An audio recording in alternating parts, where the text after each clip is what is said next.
بسم اللہ الرحمن الرحیم۔ السلام علیکم۔ پروگرام علم و حکمت میں خوش آمدید۔ میں ہوں محمد حسن الیاس۔ ناظرین کرام، اگر یہ کہا جائے کہ دین اللہ کی وہ ہدایت ہے جو اس نے سب سے پہلے انسان کی فطرت میں الہام فرمائی اور اس کے بعد اس کی تمام ضروری تفصیلات اپنے پیغمبروں کی وساطت سے انسان کو دی، تو اس مقدمے کے نتیجے میں مذہب کو سمجھنے کی پوری اورینٹیشن ہی تبدیل ہو جاتی ہے۔ یعنی پھر ہمیں یہ ماننا پڑے گا کہ مذہب فطرت میں موجود ان حقائق کو انیشیٹ نہیں کرتا بلکہ انسانوں کو ان کی یاد دہانی کرواتا ہے۔ ہمیں یہ بھی ماننا پڑے گا کہ مذہبی احکام کی غایت و مقصد، علت و سبب ہر اس انسان پر واضح کی جا سکتی ہے جس کے اندر فطرت کی یہ روشنی موجود ہے۔ اور ہمیں یہ بھی ماننا پڑے گا کہ اگر کسی انسان تک دین کی دعوت نہ بھی پہنچے تو محض فطرت کی اس ہدایت کی بنیاد پر وہ خدا کے سامنے جواب دہ ہو سکتا ہے۔ لیکن سوال یہ پیدا ہوتا ہے کہ دین کی ہدایت اصلاً فطرت میں موجود تھی، یہ مقدمہ انسانوں نے اپنے عملی مشاہدے یا عقلی استنباط سے اخذ کیا ہے، یا پھر مذہب کے بنیادی ماخذ اور سورسز بھی اس کو اسی طرح بیان کرتے ہیں۔ اور سب سے اہم سوال کہ فطرت کی اس ہدایت کی موجودگی میں نبوت کی ضرورت کیوں پیش آئی؟ نبوت اور وحی اور فطرت کا باہمی تعلق کیا ہے؟ کیا وحی کے بغیر فطرت ایک بے روشن چراغ ہے؟ یہ ساری الجھنیں لے کر ہم حاضر خدمت ہیں۔ ہمارے ساتھ حزب سابق تشریف رکھتے ہیں جناب جاوید احمد غامدی صاحب۔ السلام علیکم غامدی صاحب۔ وعلیکم السلام۔ بہت شکریہ غام صاحب آپ کے وقت کا۔ غام صاحب، سب سے پہلے یہ بنیادی اشکال، یہ بنیادی الجھن جو لوگوں کے ذہن میں پیدا ہوتی ہے، جس وقت اللہ تعالیٰ نے فطرت کی روشنی انسان کے اندر ڈال دی تو اس کے بعد نبوت یا وحی کے ذریعے اس کو قائم رکھنا ہدایت پر، اس کو توجہ دلانا، اس کی ضرورت کیوں پیش ہے؟ یعنی فطرت کیا اصول ہے، وہی اطلاق ہے؟ فطرت کیا اجمال ہے، وہی تفصیل ہے؟ وحی اور فطرت کا باہمی ریلیشن کیا ہے؟ میں اس پر پچھلی نشست میں بھی کچھ گفتگو کر چکا ہوں، اور میں نے اس وقت یہ عرض کیا تھا کہ دین کی ہدایت ہو یا دوسرے علوم کے اصول و مبادی، وہ سب میرے اندر بالقوہ موجود ہیں۔ یہ خارجی تحریکات ہیں جو ان کو نمایاں کرتی ہیں۔ اس میں میرے والدین، میرا ماحول، میری میراث، مجھے جو کچھ ملا ہے اور جس جگہ پر میری پرورش ہوئی ہے، وہ سب چیزیں مل کر اپنا کردار ادا کرتی ہیں۔ لیکن کیا مجھے اسی راستے پر چھوڑ دیا جائے؟ تو اس میں تعین کا عمل بہت دیر سے ہوگا۔ یعنی ہمارے جتنے علوم ہیں وہ ایک دن میں پیدا نہیں ہو جاتے، ان کا پوٹینشل ہمارے اندر ہے۔ بالقوہ وہ علوم ہم لے کے آئے ہیں۔ جس وقت ہمارے باطن میں موجود اس علم کا خارج کے ساتھ ریلیشن پیدا ہوتا ہے، تعلق پیدا ہوتا ہے، تو یہ عمل تدریج کے بے شمار مراحل سے گزرنے کے بعد علم بنتا ہے۔ اس پر میں نے تفصیلی گفتگو کی تھی۔ تو اگر وہیں چھوڑ دیا جاتا، اللہ تعالیٰ آگے رہنمائی نہ فرماتے، تو پہلا نتیجہ تو یہ نکلتا کہ جو کچھ تھا وہ اجمالی میں رہ جاتا۔ ٹھیک۔ اچھا، اگر اس کو انسان تفصیلات میں تبدیل کرتا تو انسان کے ساتھ ایک بڑا حادثہ یہ ہے کہ ایک تو وہ ذرائع ہیں جن سے حقیقی علم حاصل ہوتا ہے، اس کے پاس خیال کی بہت بڑی طاقت ہے۔ درست۔ اب یہ جو خیال ہے یہی اصل میں پھر تخیلات میں تبدیل ہونا شروع ہو جاتا ہے، اور تخیلات توہمات میں بدلنا شروع ہو جاتے ہیں۔ تو اس کا بہت شدید اندیشہ تھا۔ جو کچھ بالقوہ اندر موجود ہے، جو خدا نے دے کے بھیجا ہے، جس وقت وہ اجمال سے تفصیل میں تبدیل ہو تو بجائے اس کے کہ وہ ایک صحیح مذہب کی صورت اختیار کرے، وہ توہمات کی ایک دنیا پیدا کر دے۔ یہ آپ دیکھتے ہیں نا کہ انسان نے میتھولوجی بنا ڈالی، دیوی دیوتاؤں کے معلوم نے کیا کیا خاندان وجود پذیر کر دیے، کیا کہانیاں لوگوں نے سنا ڈالی۔ فلسفے کو آپ دیکھیں جس پہ انتہائی عاقل لوگ کائنات پر غور و خوض کر رہے ہیں، لیکن بنائے استدلال کیا ہے؟ اگر مثالیت پسند فلسفیوں کو آپ دیکھیں جو بڑے فلسفی ہیں، یعنی افلاطون ہے، ارسطو ہے، کانٹ ہے، ہیگل ہے، بہت بڑے فلسفی ہیں، لیکن سب کے ہاں بنائے استدلال کیا ہے؟ تخیل۔ آخر میں جا کے اس کا جو لازمی نتیجہ نکلتا ہے وہ یہ ہے کہ آپ اعتقاد اور یقین کی دولت سے محروم ہو جاتے ہیں۔ تو اللہ نے پہلے دن سے یہ فیصلہ کیا کہ انسان کے اندر جو کچھ بالقوہ موجود ہے اس کو تو ظہور پذیر ہونا ہے۔ اس کی میں نے پچھلی دفعہ بھی ایک بڑی واضح مثال دی تھی اور یہ بتایا تھا کہ دیکھیے کس طرح سے اللہ تعالیٰ نے اس بات کو بیان کیا کہ انسان کے اندر کیا موجود تھا، اس کا ظہور کس طریقے سے ہوا، اور آگے پھر علم کیسے بڑھا۔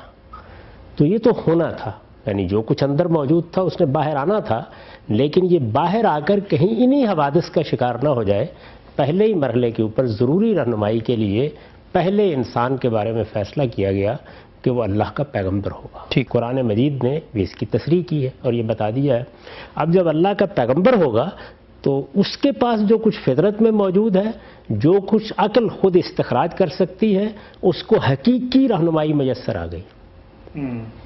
یعنی وہ رہنمائی میسر آ گئی کہ اب اس کے لیے ٹامک ٹوئیاں مارنے کا امکان ختم ہو گیا، غلط راہوں پر جانے کے اندیشے ختم ہو گئے، اور وہ بالکل اس مقام پر آ گیا کہ جہاں اس کے ذہن میں کوئی سوال پیدا ہو، اس کے سامنے ایک واضح ہدایت اللہ کی طرف سے، براہ راست اللہ کی طرف سے آ جائے۔ یہ ان دونوں کا باہمی ریلیشن ہے۔ میں نے اس پر بھی گفتگو کی پھر یہ بتایا تھا کہ انسان چونکہ جواب دہ ہے اللہ تعالیٰ کے سامنے، تو اللہ تعالیٰ نے یہ عنایت فرمائی، کرم فرمایا، یعنی یہ کوئی حق نہیں تھا ہمارا۔ چنانچہ آپ دیکھیے کہ جب رسول اللہ صلی اللہ علیہ وسلم کی بعثت بھی ہوئی تو اللہ تعالیٰ نے اس کو احسان سے تعبیر کیا، لقد من اللہ علی المؤمنین، ٹھیک، یہ اللہ کا احسان ہے۔ جواب دہی کے لیے جو ضروری علم تھا وہ اندر موجود تھا، اس کی بنیاد پر پوچھا جا سکتا تھا، لیکن اللہ تعالیٰ کا کرم ہوا، اس کی عنایت ہوئی کہ اس نے انسان کی یہاں خود رہنمائی کا بندوبست کر دیا۔ باقی جتنے علوم ہیں، میں نے پچھلی دفعہ عرض کیا تھا کہ وہ سب بھی اصل میں فطرتی کا مطالعہ ہے، لیکن وہاں انسان غلطی کرے گا، برسوں کسی غلط راہ پر بھی چلتا رہے گا، کوئی بڑا حادثہ نہیں ہوگا۔ اس وقت بھی ہمارے تمام علوم انہی مراحل سے گزر رہے ہیں، ایک تدریجی عمل ہے جو جاری ہے۔ اس میں ہم کیا کرتے ہیں؟ تراشیدم پرستیدم شکستم، ایک راستے پر چلتے ہیں، معلوم ہوتا ہے کہ ٹھیک نہیں تھے، دوسرا راستہ اختیار کر لیتے ہیں۔ تو اجمال میں ہر علم اپنے اصول اور مبادی رکھتا ہے، لیکن تفصیلات میں بدلنے کے عمل میں یہ سارے اندیشے تھے جن کو سامنے رکھ کر اللہ تعالیٰ نے پہلے دن سے نبوت کا سلسلہ جاری کر دیا۔ ٹھیک، اچھا ہم صاحب، اگر اس کو یوں کہا جائے کہ انسان کی فطرت میں یہ تصور تو موجود تھا کہ ظلم نہیں کرنا ہم نے، لیکن کون سی چیز ظلم ہے اس کا فیصلہ وہی نے آ کر بتایا ہمیں۔ یعنی یہ تفصیلات کی ایک مثال ہے، بہت سی مثالیں دی جا سکتی ہیں۔ ہمارا جو باہمی تعلق پیدا ہوتا ہے خاص طور پر اخلاقی معاملات میں، ان میں اطلاقات بڑی اہمیت رکھتے ہیں۔ یعنی یوں تو نہیں ہے نا کہ میرے اندر ایک احساس موجود ہوگا، اسی مثال پر چلے جائیے جو قرآن مجید نے بیان کر دی ہے کہ میں نے پتے رکھ لیے، لیکن اب یہ تقاضا ہے کہ معاملہ پتوں پر نہ رکے۔ یعنی یہ اجمال تھا کہ میرے اندر شرم کا ایک دائیہ موجود تھا، وہ شرم جنس کے جذبے کے ساتھ متعلق تھی، وقت پر اس کا ظہور بھی ہو گیا، میرے شعور نے اس کو محسوس بھی کیا، قریب ترین جو کچھ میسر تھا اس سے میں نے اس کو تفصیل میں ہی بدل دیا، تفقہ یکسفان علیہما من ورق الجنہ۔ لیکن کیا آپ نے پتوں ہی کے ساتھ زندگی بسر کرنی تھی؟ تو جو دوسری چیزیں تھیں انہوں نے مل کر پھر لباس اور رہن سہن کے آداب اور تہذیب کے مظاہر اور بڑی ثقافتیں پیدا کرنا شروع کر دیں۔ تو یہ ہوگا ہی اسی وقت جس وقت کہ آپ یہ کریں گے۔ تفصیلات کے لیے یہ ضرورت ہے، اسی کی ایک مثال آپ نے دی ہے کہ ظلم ہے، عدل ہے، لیکن اس کے اطلاقات، حیا ہے، شرم ہے، اس کے اطلاقات۔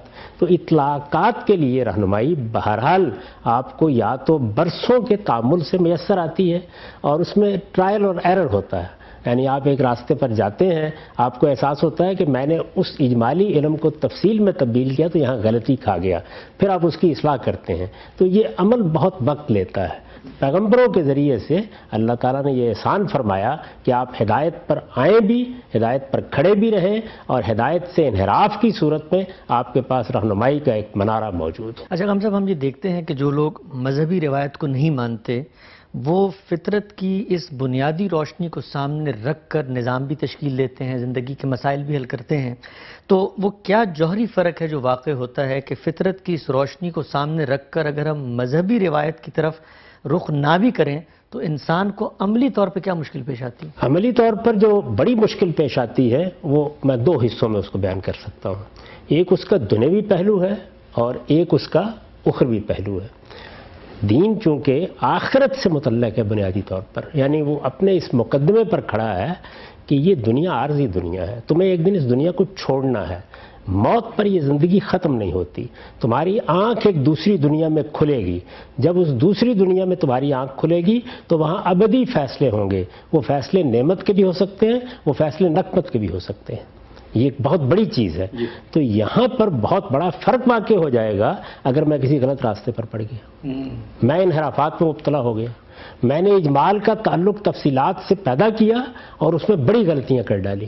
تو اس لیے ایک تو اس لحاظ سے یہ بڑی اہم بات ہے کہ میں وہاں اپنی راہ کھوٹی نہ کر بیٹھوں, جس کو قرآن مجید ایک بڑی خوبصورت تعبیر دیتا ہے کہ انسان پھر خسارے میں چلا جائے گا, اس کے اعمال بے وزن ہو جائیں گے, وہ اس باہمی ربط پر قائم نہیں رہے گا جس پر اللہ قائم کرنا چاہتا ہے.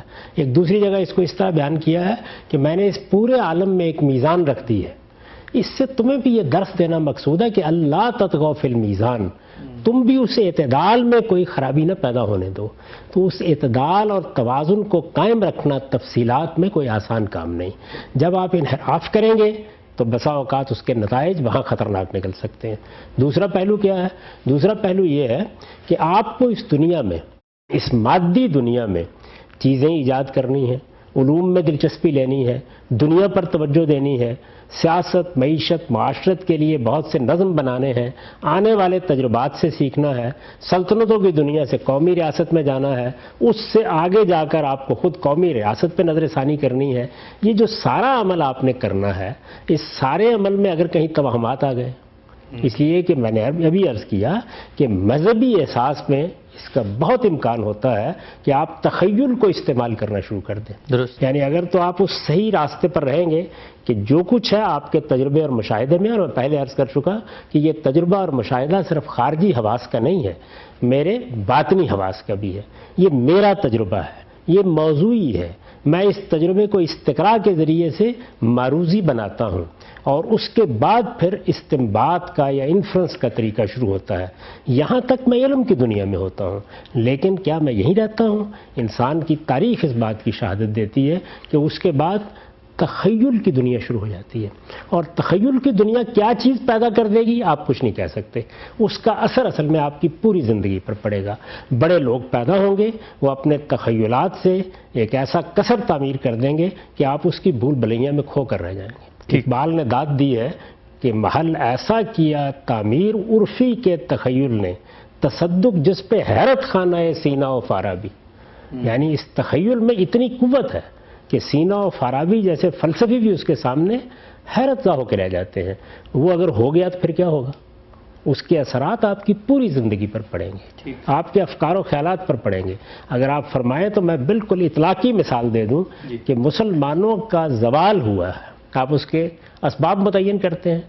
میں نے اپنی کتاب مقامات میں تعین کے ساتھ بتایا ہے کہ اس کے اسباب میں ایک بہت بڑا سبب یہ ہے کہ وہ تخیلات کی دنیا جو فلسفے اور تصوف نے آباد کر رکھی ہوئی تھی, وہ ہماری ذہانتوں کا اصلی مقصود بن گئی. یعنی متاثر ہو گئے اس سے. اس کا نتیجہ کیا نکلا؟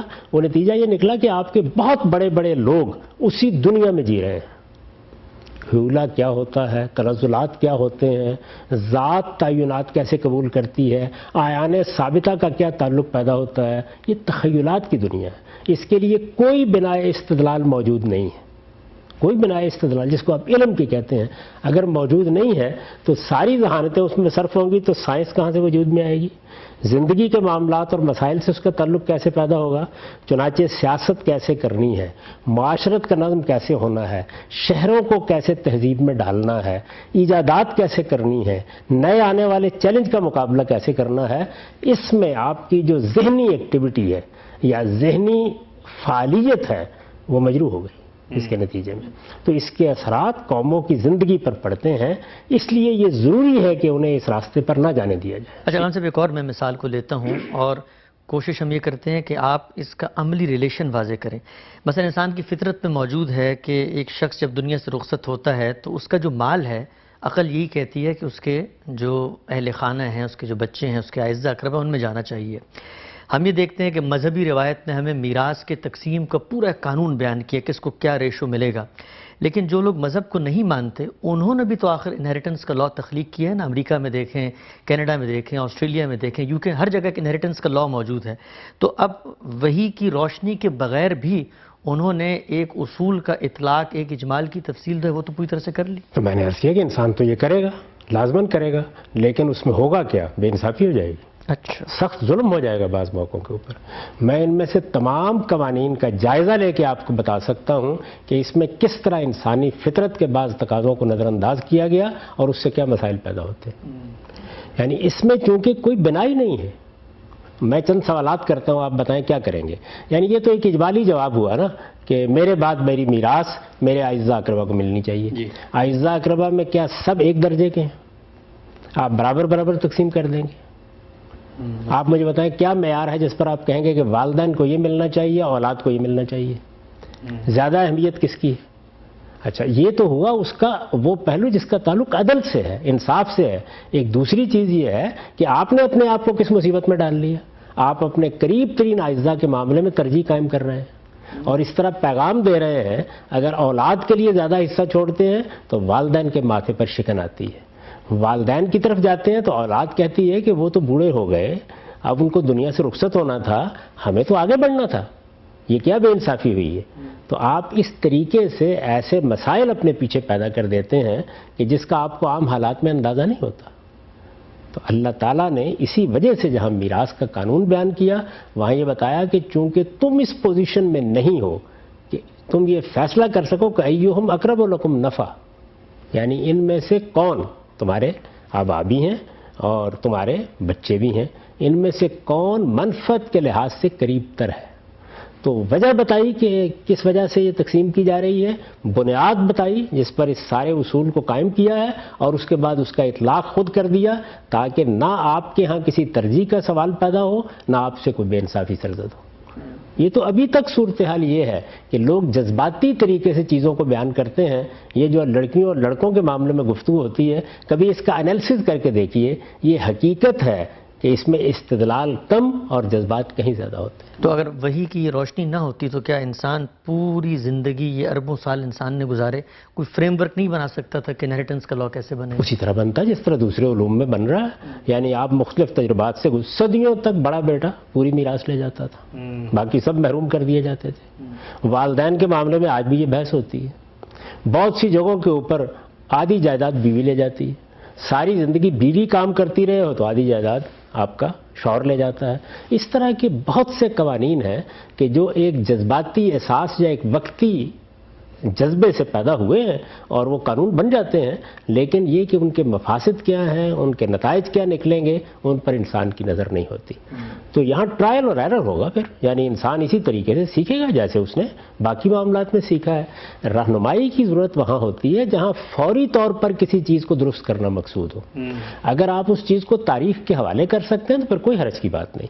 میں نے اسی لیے بہت تفصیل کے ساتھ یہ بتایا تھا کہ ہمارے تمام علوم اسی طریقے سے ترقی کر رہے ہیں، لیکن ان میں کوئی بڑا حادثہ نہیں ہو جائے گا. یعنی اگر انڈسٹریل ریولوشن نہیں ہوا اور صدیوں تک نہیں ہوا تو کیا ہو گیا؟ یعنی انسان دیہات میں زندگی بسر کرتے تھے، ٹھنڈی ہوا میں اٹھ کر بیٹھتے تھے، اٹھتے تھے، کھیتوں میں جاتے تھے، ہل چلاتے تھے، پودے اگاتے تھے، ان کی چھاؤں میں بیٹھتے تھے. ایک زندگی تھی، اس سے لطف اٹھاتے تھے. آج ہم اس زندگی کا خواب دیکھتے ہیں. یعنی شہروں میں ہمیں بہت غیر معمولی سہولتیں حاصل ہیں، ان کو اٹھایا جائے تو وہ ہو سکتا ہے اس کا خواب دیکھیں. اور ہمارا حال یہ ہے کہ ہم ان میں رہتے ہیں تو دیہات تلاش کر رہے ہوتے ہیں، پرانے گاؤں تلاش کر رہے ہوتے ہیں، وہ دریاؤں کے کنارے، وہ نہروں کے کنارے، وہ باغات، وہ کھیت، وہ سرسبز دنیا، اس کو تلاش کر رہے ہوتے ہیں. تو یہ انسان زندگی بسر کر لیتا، یہاں کوئی حادثہ نہ ہو جاتا، وہاں بڑا حادثہ ہونے کا امکان تھا. ٹھیک. اس لیے اس کو اس راستے پر نہیں چھوڑا گیا. اچھا، ہم سب آگے بڑھتے ہیں. یہ بتائیے گا کہ جو پورا تصور ہے کہ مذہب اور فطرت ہم آہنگ ہیں، دین وہ ہدایت ہے جو اللہ نے پہلے فطرت میں الہام فرمائی، یہ کیا ایک انسان کا مشاہدہ ہے؟ یعنی وہ مذہبی احکامات کو دیکھتا ہے، ان پر عمل کرتا ہے تو اس کی طبیعت، اس کی جو وجدان اور اس کا شعور ان کو قبول کرتا ہے، تو اس کے نتیجے میں ہم یہ کہتے ہیں، یا مذہب کے جو سورسز ہیں بنیادی طور پہ قرآن مجید، وہ بھی اس کو پن پوائنٹ کر کے کوئی پوائنٹ آف ریفرنس کے طور پہ بیان کرتا ہے؟ میں نے عرض کیا تھا کہ اگر یہ بات نہ ہوتی تو میں بھی اس کو ایک فلسفے کے طور پر بیان کرتا. میں نے اپنی کتاب میزان کی ابتدا اس جملے سے کی ہے کہ دین اللہ تعالیٰ کی ہدایت ہے جو اس نے سب سے پہلے انسان کی فطرت میں الہام فرمائی ہے. یہ دعویٰ کس بنیاد پر کیا گیا ہے؟ یہ قرآن مجید کی بنیاد پر کیا گیا. اچھا. یعنی اگر یہ بات نہ ہوتی تو مذہب پر کتاب لکھتے ہوئے یہ بات نہیں کہی جا سکتی تھی. پھر میں فلسفے پر کوئی چیز لکھتا اور یہ بتاتا کہ وہ مذہبی احساس جو میرا احساس ہے وہ ہے کیسے پیدا ہوتا ہے میرے اندر، اس پر بھی گفتگو کرنی چاہیے کہ مذہبی احساس کے وہ کیا مبادی ہیں۔ یعنی میں نے اگر اپنے باطنی احساس سے یہ بات سمجھ لی کہ میں ہوں ہر حال میں مخلوق، اور اگر میں مخلوق ہوں تو پھر وہی بات کہ اس کا لازمی نتیجہ یہ استنباط ہوگا کہ میرا خالق ہونا چاہیے۔ بالکل۔ لیکن وہ خالق کون ہے، کیا وہ فی الواقع ہے، اس کی ذات کیا ہے، اس کی صفات کیا ہے، اس کے بعد پھر تخیل کی دنیا ہے۔ میرے پاس ان سب چیزوں کو جاننے کی کوئی ذرائع نہیں ہے، تو میں اسی راستے پر چلتا۔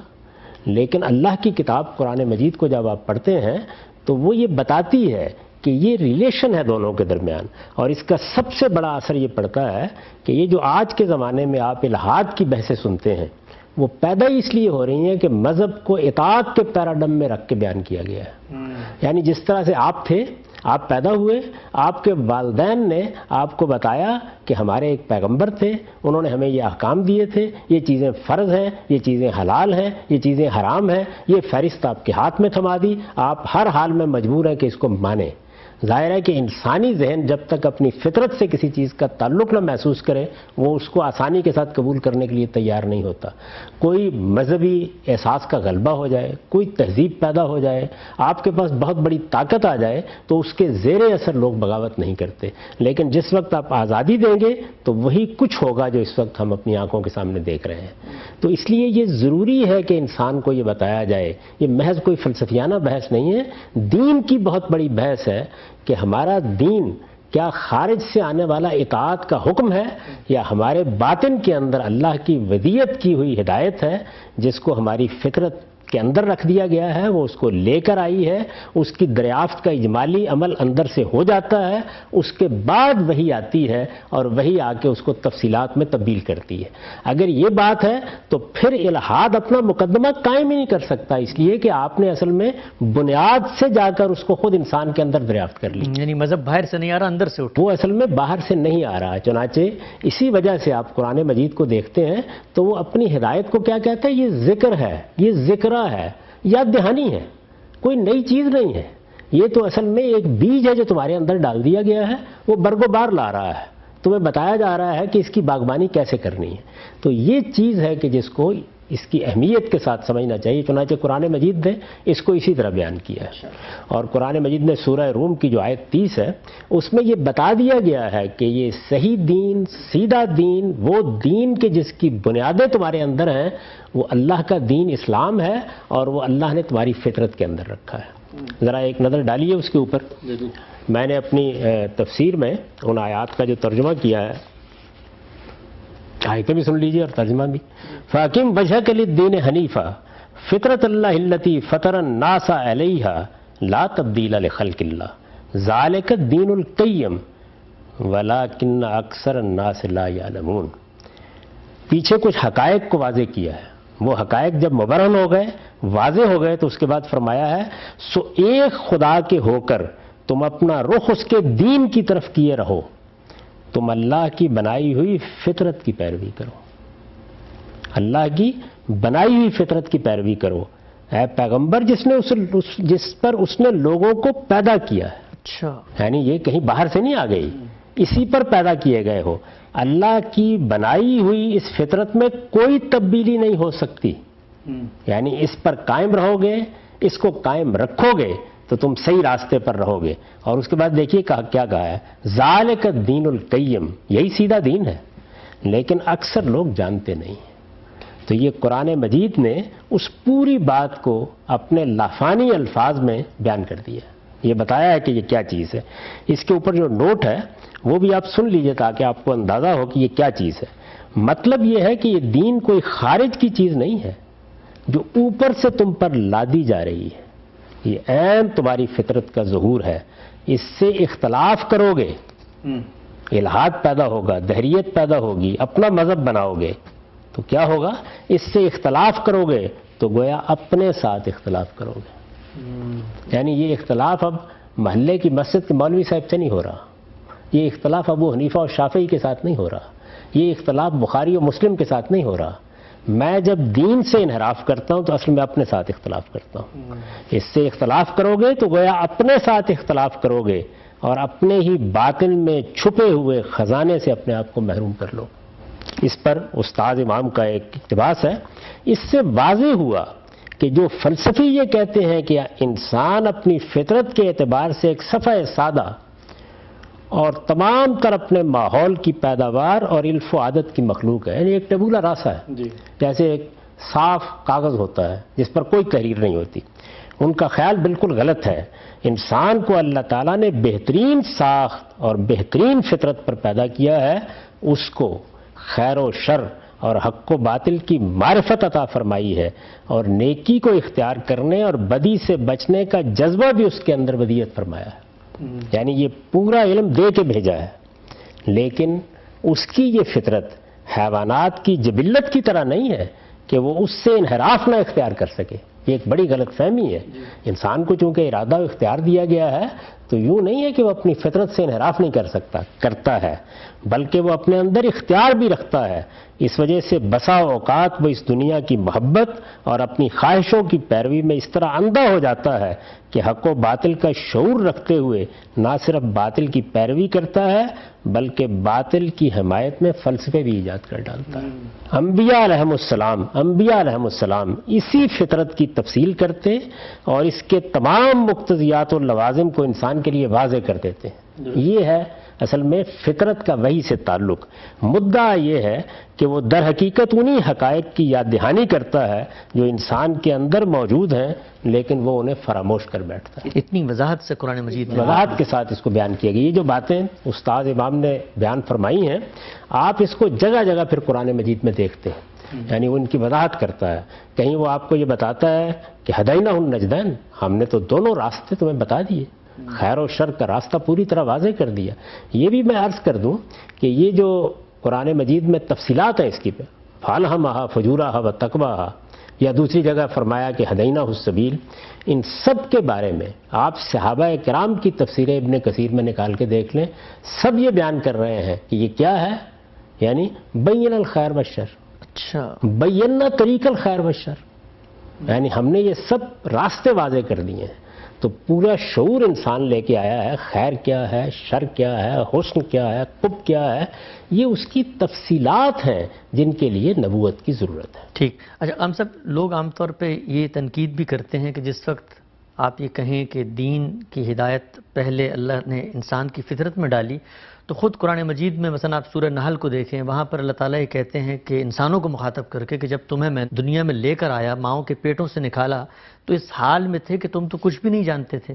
تو ایک طرف تو اللہ تعالیٰ یہ کہہ رہے ہیں کہ انسان جب دنیا میں آیا تو وہ کچھ بھی نہیں جانتا تھا، دوسری طرف آپ یہ کہہ رہے ہیں کہ قرآن مجید جو ہے وہ اس کو اتنی صراحت سے بیان کر رہا ہے. تو یہ آپس میں تضاد کیوں نظر آتا ہے؟ ایک بلاحت کا بیان ہے. میرے اندر جو کچھ موجود ہے، مجھے جو کچھ بالقوہ دیا گیا ہے، وہ علم بنتا ہے بعد میں. یعنی دو چیزیں بالکل الگ الگ ہیں. میں بالقوہ لے کے کیا آیا ہوں، میرے باطن میں کیا الہام کیا گیا ہے، اس کا ظہور ہونا ہے. تو بچہ تو جب پیدا ہوتا ہے تو وہ تو بس اتنا ہی جانتا ہوتا ہے کہ ماں کی چھاتیاں کہاں ہیں اور مجھے دودھ کیسے پینا ہے. اس وقت تو وہ یہ بھی نہیں جانتا کہ مجھے رفع حاجت کیسے کرنی ہے. اچھا، یہ بھی نہیں جانتا کہ اس کا موقع آ گیا ہے تو مجھے آواز کیا دینی ہے، یہ بھی نہیں جانتا. تو اصل میں وہ اس چیز کو بتایا گیا ہے کہ دیکھو تمہارے اندر جو کچھ تھا اس کا ظہور تمہارے پیدا ہوتے ہی نہیں ہو جاتا. تم پیدا ہوتے ہو تو وہ علم صفر کے درجے میں ہوتا ہے. کون سا علم؟ وہ اندر کے پوٹینشل کو، اس بالقوہ علم کو علم بننا تھا.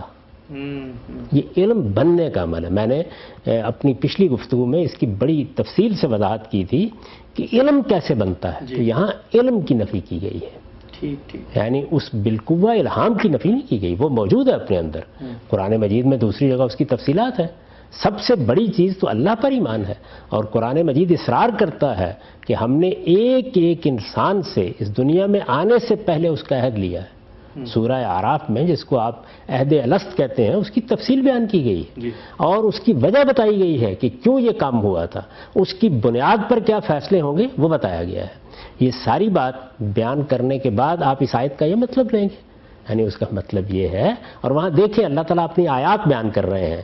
تم پیدا ہوتے ہو، پیدائش کو ابتدا سے کرتے ہیں. ایک قطرہ آب اس قطرہ آب میں پورا انسان چھپا ہوا ہے. جی جی. آپ مادی لحاظ سے دیکھیں لیکن لم یکن شیئا مذکورا، کچھ بھی نہیں تھے تم. تو یہ اللہ نے ان آیات کی طرف توجہ دلائی ہے کہ تمہارا باطن کیسے ظاہر ہوتا ہے، تم ابتدا دنیا میں کہاں سے کرتے ہو، پیدا ہوتے ہو تو کیا ہوتے ہو، تمہید بنتی ہے تو کیا ہوتے ہو، یہ بیان کیا ہے. اور اس میں یہ بتایا ہے کہ پھر میری قدرت ہے کہ جس کے تحت جو کچھ میں نے تمہارے اندر ودیت کیا ہے وہ بتدریج ظہور میں آنا شروع ہو جاتا ہے. میں تو حیران ہو جاتا ہوں کہ اب اس طرح کی آیات سے یہ استدلال سنتا ہوں کہ انسان کچھ بھی لے کر نہیں آیا. جی جی. مذہب کا تو سارا مقدمہ یہ ہے، یعنی میرا مشاہدہ یہ ہے، میرا تجربہ یہ ہے بحیثیت انسان، اور مذہب جو قرآن مجید میں بیان ہوا ہے اس کا بنیادی مقدمہ یہ ہے کہ وہ کوئی نئی بات لے کر نہیں آیا. ٹھیک ٹھیک. پیغمبروں کی دعوت اور پیغمبروں کی ہدایت انسان کی فطرت کے مقتضیات کا بیان ہے اور اس کی تفصیل ہے. ٹھیک. اچھا، ہم سے ایک اور اشکال لوگ عام طور پہ کرتے ہیں، اور بلکہ وہ اشکال اٹھتا یہاں سے ہے کہ جب ہم قرآن کی بات کرتے ہیں تو قرآن کو کون سمجھائیں گے؟ قرآن کو رسول اللہ صلی اللہ علیہ وسلم سمجھائیں گے. قرآن کا ایک معنی جو ہم سمجھ رہے ہیں کہ اللہ نے نفس کے اندر یہ شعور رکھا ہے، خیر و شر کا شعور، حسن و قبح، یہ سب چیزیں، لیکن ایک حدیث آتی ہے اس میں رسول اللہ صلی اللہ علیہ وسلم اللہ سے یہ دعا کر رہے ہیں کہ اللہم آتی نفسی تقواہا وانت خیر من زکاہا. تو رسول اللہ صلی اللہ علیہ وسلم یہ کہہ رہے ہیں کہ یا اللہ تو میرے نفس میں تقوی کو پیدا کر. تو اگر تقوی اور نیکی اور بدی کا شعور پہلے سے انسان کی فطرت میں موجود تھا تو پھر رسول اللہ صلی اللہ علیہ وسلم اللہ سے یہ کیوں مانگ رہے ہیں تقوی؟ اللہ ہی سے مانگا جائے گا، اس لیے کہ جو پوٹینشل میرے اندر موجود ہے اس کو اللہ ہی کے اذن سے ظہور پذیر ہونا ہے. یعنی آپ اللہ کے اذن کے بغیر پیدا ہو جاتے ہیں. وہ ایک قطرہ آب اور وہ ایک بیضا اللہ کے اذن کے بغیر ملاپ کر لیتا ہے، تو اللہ ہی سے مانگا جائے گا نا. تو میرے جو کچھ باطن میں ہے وہ میری ذات کے ساتھ متعلق ہو، وہ ظہور اختیار کرے. بڑی خوبصورت دعا ہے. اگر آدمی کا ذوق اچھا ہو، اس میں یہ بات اللہ تعالیٰ کے حضور میں کہی گئی ہے، درخواست کی گئی ہے کہ اس نفس کو جس جگہ تک ترقی پا کے پہنچنا ہے تیری مدد سے پہنچے گا. ہم ہر دوسرے دن کیا، ہر وقت، ہر موقع پر، بلکہ اپنی 5 نمازوں میں اللہ تعالیٰ سے ہدایت مانگتے ہیں. تو ہدایت کیا ہے؟ وہ راہ کو پانے کے لیے بھی مانگتے ہیں، وہ راہ پر چلنے کے لیے بھی مانگتے ہیں. اس لیے تقوی جو آپ کے اندر موجود ہے وہ تو خدا کی ایک عنایت ہے. خدا کی اس عنایت کو علم بننا ہے، یہ تدریج کے ساتھ بننا ہے. اس کے رستے میں 10 رکاوٹیں ہیں. یعنی آپ دیکھتے نہیں ہیں کہ کس طرح سے شیطنت آپ کے گرد و پیش احاطہ کرتی ہے، کس طرح سے باطل فلسفے انسان کو متاثر کرتے ہیں، کس طرح سے دنیا میں پیش آنے والے احوال، مصیبتیں اور تکلیفیں اس کو خدا سے بیگانہ کرتی ہیں، کس طرح اللہ تعالیٰ کی نعمتیں اور عنایتیں بجائے شکر گزاری کا جذبہ پیدا کرنے کے انسانوں کو متمرد کر دیتی ہیں. تو اللہ کے پیغمبر عاجزی کے ساتھ ہمیں یہ سکھاتے ہیں کہ یہ جو کچھ بھی ظہور پذیر ہونا ہے یہ اللہ کی عنایت سے ہونا ہے. یعنی اللہ سے ہدایت مانگو. جب آپ اللہ سے ہدایت مانگتے ہیں، یہ دعا نہیں کرتے اہدنا الصراط المستقیم کرتے ہیں نا، وہ اہدنا الصراط المستقیم کے بعد کیا ہوتا ہے؟ یعنی آپ کے پاس ہدایت موجود نہیں، وہ تو قرآن میں موجود ہے، 14 صدیوں سے موجود ہے. اب کون سی مانگ رہے ہیں؟ تو اصل میں یہ جو اللہ سے مانگنا ہے یہ 1000 پہلوؤں سے مانگنا ہوتا ہے. اس سے یہ کیسے نفی ہو گئی؟ یعنی تعجب کی بات ہے. میں نے ہمیشہ یہ محسوس کیا ہے کہ جس وقت انسان کسی باطل تصور پر کھڑا ہوتا ہے تو وہ ان جگہوں سے استدلال کرتا ہے جہاں وہ چیز پیش نظر ہی نہیں ہوتی. یعنی استدلال کرنا ہے تو سمجھائیے کہ فَأَلْهَمَهَا فَجُورَهَا وَتَّقْوَاهَا کا مطلب کیا ہے، سمجھائیے کہ ہدینہ السبیل کا مطلب کیا ہے، سمجھائیے کہ ہدینہ النجدین کا مطلب کیا ہے، سمجھائیے کہ جو عہد الست میں اللہ تعالیٰ نے حجت پوری کر دی ہے اس آیت کے معنی کیا ہے. تو بحث کرنے کی چیزیں تو یہ تھی نا. اب اس میں جب آپ سلف میں چلے جاتے ہیں، یعنی میں کوئی اس کو بنائے استدلال کے طور پر پیش نہیں کر رہا، یہ عرض کر رہا ہوں کہ یہ کوئی منفرد چیز نہیں ہے، یا میں اس میں متفرد نہیں ہوں، یا میرے جلیل القدر استاد اس میں متفرد نہیں ہے، یا مولانا سید ولی اللہ صاحب مودودی اس میں متفرد نہیں ہے، یا امام ابن تیمیہ اس میں متفرد نہیں ہے. آپ قدیم ترین تفسیریں اگر دیکھیں صحابہ کرام کی آراء بھی بالکل یہی ہے. چند اگر مثالیں آپ دے سکیں. میں نے تو عرض کیا بھی، ابن عباس کی یہی تفسیر ہے. اچھا، یہی چیز ہے. آپ ابن کثیر کو اٹھا لیں، وہ عہد الست کے اس پورے واقعے کو فطرت کا بیان قرار دیتے ہیں. اچھا، یہی چیزیں ہیں جو عام طور پر بیان کی گئی ہیں اور بڑی وضاحت کے ساتھ ان کو بیان کیا انہوں نے، اور یہ بتایا ہے کہ یہ اصل میں وہ ہدایت ہے اللہ تعالیٰ کی جو تمہارے اندر ڈال کر اس کو الہام کر کے تمہیں بھیجا گیا ہے. ٹھیک جہاں سے بھی اس کو پڑھیے. آپ یہ دیکھیے کہ یہ جو آیت عہد الست والی آیت ہے اسی کو آپ دیکھ لیجئے. کہ اس میں کیا بیان کیا گیا؟ اس میں یہ بیان کیا گیا ہے کہ تمہارے اندر وہ کیا چیز ہے جو رکھی گئی ہے، اس کو اور اس کے ساتھ یہ جو قرآن مجید کا ارشاد تھا جو فطرت اللہ التی فطر الناس علیہا، یہ ابن کثیر ہے۔ اچھا، اس کی خوبی یہ ہے کہ آپ کو یہ بتاتے ہیں کہ ہمارے سلف کی کیا تفسیر رہی ہے، یعنی جو قدیم پرانے بزرگ صحابہ کرام، تابعین، اصل میں سلف تو انہیں کو کہا جاتا ہے، وہ بیان کرتے ہیں کہ فَإِنَّهُ تَعَالَى فَطَرَ خَلْقَهُ عَلَى مَعْرِفَتِهِ وَتَوْحِيدِهِ وَأَنَّهُ لَا إِلَٰهَ غَيْرُهُ۔ اور پھر اس کی دلیل کیا دیتے ہیں؟ کما تقدم عند قوله تعالی واشهدهم على انفسهم الست بربکم قالوا بلا۔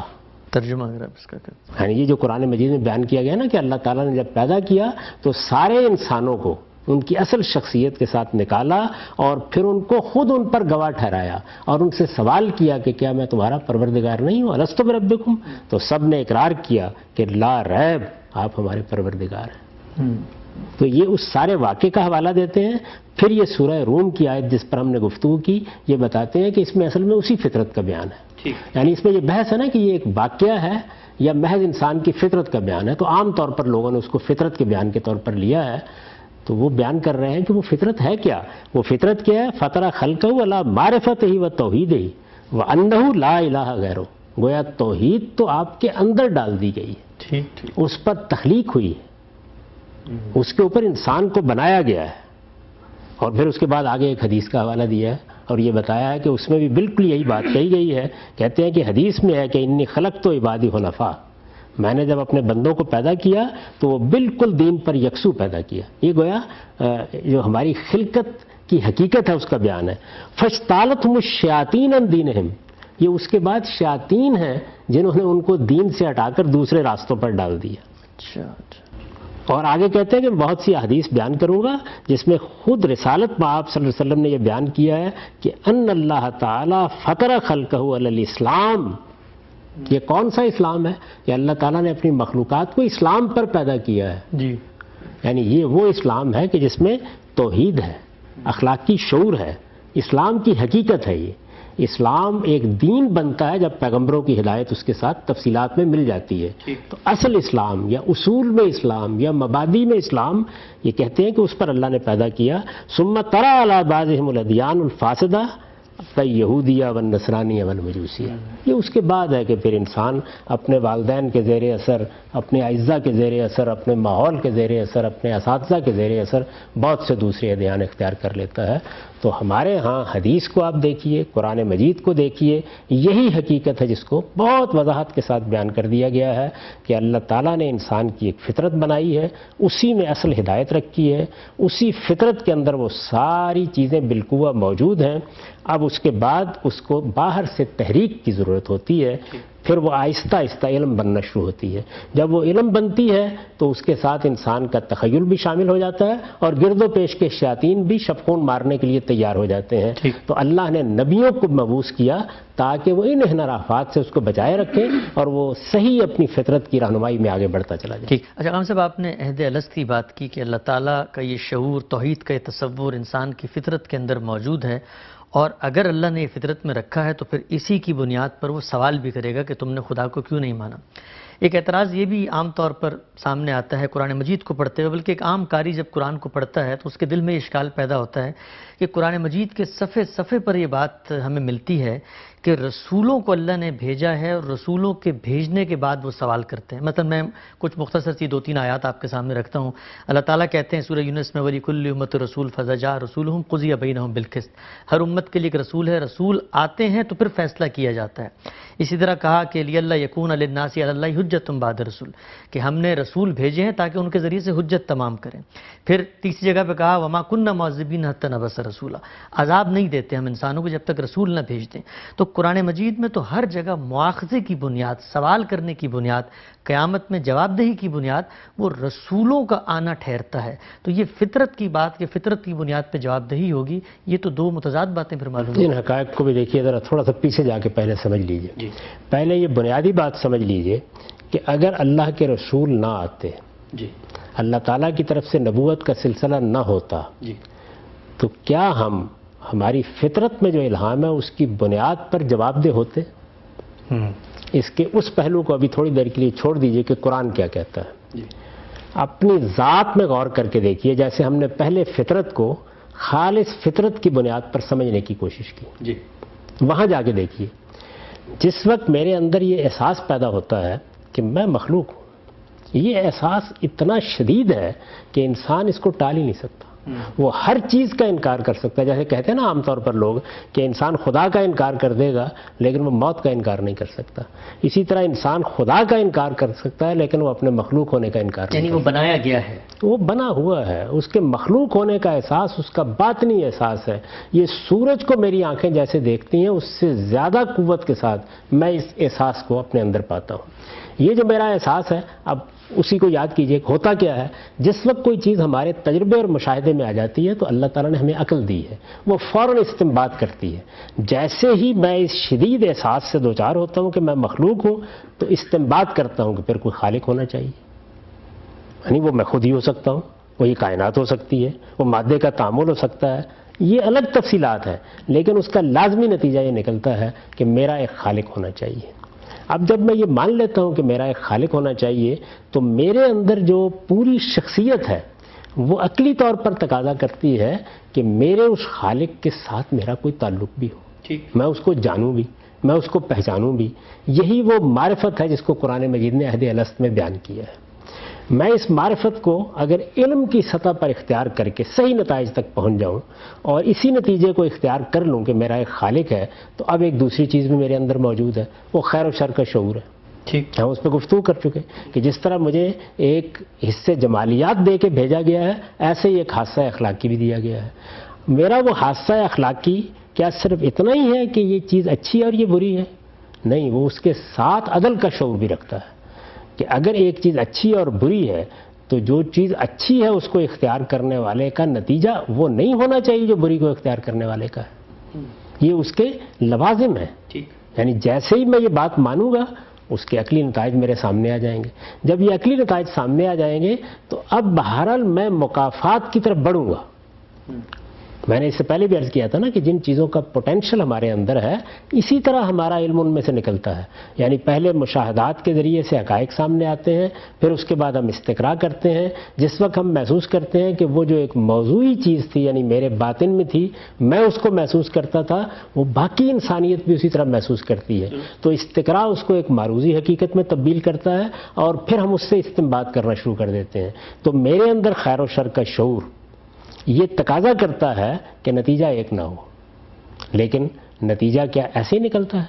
تو اب میں اس کے لازمی طور پر اس کائنات پہ غور کروں گا نا. یعنی میرے پاس کوئی رہنمائی نہیں ہے, وحی کی رہنمائی نہیں ہے, نبوت کی رہنمائی نہیں ہے. میں جب غور کروں گا تو آپ دیکھیے کتنے امکانات سامنے آ جائیں گے کہ نتیجہ تو نکلنا چاہیے لیکن بس دنیا ہی میں نکل آئے گا نا, جس کو ہم کہتے ہیں مکافات عمل. کریں آپ برائی بہت لیں گے یہی نتیجے. اچھا, یہ چیز ظاہر ہے کہ تجربے میں آتی ہے. بعض موقعوں پر ہم نتائج نکلتے بھی دیکھتے ہیں لیکن تعمیم کے ساتھ تو نہیں کہہ سکتے کہ ہر جگہ نکلتے ہیں. تو انسان پھر یہ خیال کرتا ہے کہ پھر ہم مر جائیں گے تو آپ دیکھیں کہ اور نتیجہ انسانوں نے نکال لیا اور خود بخود نکالا. اور نتیجہ کیا تھا کہ پھر شاید مرنے کے بعد ہم کسی دوسری جون میں آ جاتے ہیں, دوسری حیثیت میں دوبارہ نمودار ہو. یعنی آواگمن اور تناسخ جو ہے وہ انسان کا عقلی نتیجہ ہے. تخیل کی قوت کو استعمال کرتا ہے اور پھر اس نے کہا کہ غالباً ایسے ہوا ہے. غالباً پھر ظاہر ہے کچھ عرصے کے بعد جب علم بنتا ہے تو یقیناً میں بدل جاتا ہے. یہ سب کیا ہے؟ یہ اصل میں وہی عمل ہے جو میں نے آپ کو بتایا کہ انسان کی فطرت کے اندر جو چیز موجود تھی وہ جیسے ہی علم بننے کے اس عمل میں شریک ہوتی ہے تو اس کے نتیجے میں وہ ایسے سوچتی ہے. اچھا, اب مکافات ہو, تناسخ ہو, دنیا میں نتیجہ نکلنے کا معاملہ ہو, نئی جون بدلنے کا معاملہ ہو, ہر صورت میں انسان کیا کر رہا ہے؟ اپنے اس اخلاقی شعور کے لیے اپنے آپ کو جواب دہ ٹھہرا رہا ہے. ہر صورت میں کر رہا ہے. تو اس کا مطلب یہ ہے کہ جس طرح سے میری فطرت مجھے یہ بتاتی ہے اور میری عقل اس کی تائید کرتی ہے کہ میں خیر و شر کا شعور لے کے آیا ہوں, اسی طرح وہی مجھے یہ بتاتی ہے کہ اس کا نتیجہ نکلنا چاہیے. اور جیسے ہی اس کا نتیجہ نکلنا چاہیے تو اس کا لازمی نتیجہ کیا ہے؟ وہ یہ ہے کہ اب میں یہ سمجھوں گا کہ اگر میں نے برائی کی تو بہرحال مجھے بھگتنا پڑے گا. اچھا, مجھے بھگتنا پڑے گا. یہی چیز مذہبی احساس سے دوسری جانب جاتی ہے تو آپ کا دنیوی قانون وجود میں آ جاتا ہے. دنیا بھر میں تمام اقوام قاتل کو سزا دینے کے لیے بیٹھی ہوئی ہیں. یعنی ماریں، جیل میں ڈالیں، جو بھی کریں، لیکن جرم سمجھتی ہیں نا. جرائم کی ایک پوری دنیا پر مکافات کا ایک پورا نظام آپ بنانے کے لیے مجبور ہو جاتے ہیں. یہ سب کس نے کیا ہے؟ یہ اصل میں اس احساس نے کیا ہے کہ انسان جواب دہ ہے، انسان اپنے اس عقلی شعور کی بنیاد پر جواب دہ ٹھہرایا جائے گا، ٹھہرایا جانا چاہیے. ظاہر ہے کہ میں جب خود علم پیدا کرتا ہوں تو میں اس میں یقین کی جگہ پر نہیں ہوتا، میں اس جگہ ہوتا ہوں ایسا ہونا چاہیے، یہ ہوگا، اندیشہ ہے کہ ایسا ہو. چنانچہ پھر میں اس کے لحاظ سے وہی رویہ اختیار کرتا ہوں جو ایک عاقل انسان اختیار کرتا ہے کہ اگر ایسا ہونا چاہیے اور اندیشہ ہے کہ ایسا ہو تو مجھے اس سے بچنا بھی ہے. تو عقلی طور پر جب علم پیدا ہوتا ہے تو ایسے پیدا ہوگا. درست. یعنی جن راہوں پر جائے گا اس کی کچھ میں نے آپ کو مثالیں دے دی. اب قرآن مجید بھی کیا اس کی تصدیق کرتا ہے؟ یعنی وہ بھی کیا یہی کہتا ہے کہ یہ جو تمہارے اندر ودیت کیا گیا ہے یہ تمہیں مکلف ٹھہرا دیتا ہے. تو دیکھ لیجئے قرآن بہت صراحت کے ساتھ اس کو بیان کرتا ہے. اچھا. اب آپ اس آیت کے اوپر چلیے جس میں عہد الست کو بیان کیا گیا ہے اور دیکھیے ذرا پڑھ کے کہ اس کے الفاظ کیا ہیں. جس طرح ہم نے فطرت کو دیکھا کہ یوں نہیں ہے کہ یہ فطرت کا لفظ میں نے یا آپ نے یا کسی صاحب علم نے ایجاد کر لیا ہے، یہ فطرت کا لفظ خود قرآن نے استعمال کیا ہے. اس کی پیروی کرنے کے لیے فطرت اللہ التی فطر الناس علیہا، اس میں آپ جانتے ہیں کہ فطرت اللہ کا نسب جو ہے وہ ایک فعل محذوف پر ہے. پیروی کرو فطرت کی، پیچھے چلو اس کے، گویا پہلی پیروی فطرت کی ہے. اور پھر نتیجہ بیان کیا ہے کہ فطرت کی پیروی کرو گے، انحراف نہیں کرو گے اس سے، تو اس کا لازمی نتیجہ کیا ہے؟ دین قیم کے راستے پر آ جاؤ. ٹھیک. اس کے بعد ظاہر ہے پھر پیغمبروں کی رہنمائی شروع ہو جاتی ہے. یہاں کیا فرمایا؟ یہاں یہ فرمایا، یہ 172-173 آیات ہے. وَإِذْ أَخَذَ رَبُّكَ مِنْ بَنِي آدَمَ مِنْ ظُهُورِهِمْ ذُرِّيَّتَهُمْ وَأَشْهَدُهُمْ عَلَىٰ أَنفُسِهِمْ أَلَسْتُ بِرَبِّكُمْ قَالُوا بَلَىٰ شَهِدْنَا أَن تَقُولُوا يَوْمَ الْقِيَامَةِ إِنَّا كُنَّا عَنْ هَٰذَا غَافِلِينَ. اے پیغمبر انہیں وہ وقت بھی یاد دلاؤ جب تمہارے پروردگار نے بنی آدم کی پشتوں سے ان کی نسل کو نکالا. یعنی یہ اس دنیا میں ہمارے آنے سے پہلے کا ماجرا بیان ہو رہا ہے اور انہیں خود ان کے اوپر گواہ ٹھہرایا تھا. اس میں پہلے عرض کر چکا کہ ہمارے ہاں دو نقطہ نظر رہے ہیں کہ یہ محض انسان کی فطرت کا تمثیلی بیان ہے یا واقعہ ہے. میں اس کو واقعہ ہی مانتا ہوں. استاد امام بھی ایسا ہی مانتے ہیں. مولانا سید ابواللہ صاحب مودودی نے بھی اسی حیثیت سے اس کو پیش کیا ہے. تو یہاں فرمایا کیا ہے؟ پشتوں سے ان کی نسل کو نکالا اور انہیں خود ان کے اوپر گواہ ٹھہرایا تھا. اس نے پوچھا تھا کیا میں تمہارا رب نہیں ہوں؟ انہوں نے جواب دیا ہاں آپ ہی ہمارے رب ہیں، ہم اس کی گواہی دیتے ہیں. یہ قرآن نے پہلے بات بیان کی. اب ظاہر ہی سوال پیدا ہوتا ہے کہ کیوں کیا اللہ تعالیٰ نے، یعنی کیا وجہ تھی اس کی؟ جواب دیا ہے، سنیے ذرا جواب. ان تقولوا یوم القیامہ شہدنا ان تقولوا یوم القیامہ انا کننا عن ھذا غافلین. یہ ہم نے اس لیے کیا کہ قیامت کے دن تم کہیں یہ نہ کہہ دو کہ ہم تو اس بات سے بے خبر ہی رہے. یعنی ان کا عذر پہلے ہی بتا دیا. ان کا عذر بتا دیا. یعنی قیامت کے دن یہ عذر قبول نہیں ہوگا، یہ نہیں کہہ سکو گے. جس وقت کہو گے کہ پیغمبر کو نہیں سنا، دعوت نہیں پہنچی، کسی پیغمبر کا نام بھی نہیں پہنچا، جنگل میں پیدا ہوئے آ گئے ہیں، تو تم سے پوچھا جائے گا کہ وہ عہد کہاں گیا. ٹھیک. اور اس وقت وہ یاد تازہ کر دی جائے گی. بچہ ماں کے پیٹ سے پیدا ہوتا ہے نا، ایک واقعہ ہے لیکن یاداشت میں نہیں ہوتا. تو اگر آپ کو موقع دکھا دیا جائے تو ماں کا انکار کر سکیں گے؟ پھر نہیں. تو اس وقت تو لوگ ہی شہادت دے رہے ہوتے ہیں کہ یہ تمہاری ماں ہے، یا ماں شہادت دے رہی ہوتی ہے. لیکن اگر وہ واقعہ آپ کو دکھا دیا جائے جب ماں کے پیٹ سے بچہ پیدا ہوتا ہے تو انکار کی گنجائش نہیں رہے گی. واقعہ تو ہوا نا. تو وہ جب یاداشت جو اس وقت نہیں ہے وہ محو کیا گیا ہے. کیوں کیا گیا ہے وہ ایک الگ بحث ہے. یہ امتحان تھا تو اس لیے یہ ضروری تھا نا اس کو کیا جائے. تو یہ جب صورتحال پیدا ہوئی تو اللہ تعالیٰ نے فرمایا کہ پہلی وجہ تو یہ ہے. ٹھیک. پہلا سبب یہ ہے. صاحب یہاں پر ہمارے پروگرام کا وقت ختم ہوتا ہے. ناظرین آج ہم نے بہت تفصیل سے یہ جاننے کی کوشش کی کہ فطرت اور وحی کا باہمی ریلیشن کیا ہے. قرآن مجید فطرت کے اس تصور کو خود کیسے بیان کرتا ہے اور قرآن کے وہ مقامات جو بالعموم پیش کی جاتے ہیں یہ بتانے کے لیے کہ فطرت کی روشنی اپنی ذات میں ایک محض چراغ سادہ ہے جس کو جس وقت تک وحی کی لو میسر نہ آئے وہ روشن نہیں ہو سکتا. غامدی صاحب اس وقت یہاں تک پہنچے تھے کہ قیامت کے دن اللہ تعالیٰ اس فطرت کی بنیاد پر انسانوں کا مواخذہ بھی کر سکتا ہے. یہ بحث ابھی جاری ہے. ہمارے پروگرام کا یہاں وقت ختم ہوتا ہے. پروگرام اگر آپ کو پسند آئے, کوئی فیڈ بیک دینا چاہیں تو آپ ای میل کیجئے ih@duniatv.tv پر. اگلے پروگرام کے لیے محمد حسن الیاس کو یاد دیجئے. اللہ حافظ.